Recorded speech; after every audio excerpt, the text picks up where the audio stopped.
When choosing the right light fixture, there are 3 basic measurements that you'll need: the length and width of your space, the length and width of the surface that you'll be installing your fixture over, and the width or diameter of the light fixture itself. These measurements will help you map out exactly how many lights you'll need and where you'll need to install them. Now, most homes do have a junction box, but in the case that your home doesn't, here are a few things to consider when you're consulting with a professional or a certified electrician. Pendants and chandeliers should hang 30 to 36 inches above a surface, like a table or a kitchen island. If you're hanging multiple pendants, leave a minimum of 24 inches between each fixture.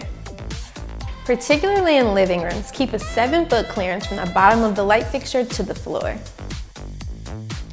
In entryways and hallways, the bottom of the light shade needs to be at least 6 inches higher than doors. Wall sconces should be 60 to 65 inches from the floor and 24 to 30 inches from the countertop. For more lighting tips, head to hunterfan.com. Brighten the spaces you love with Hunter Lighting.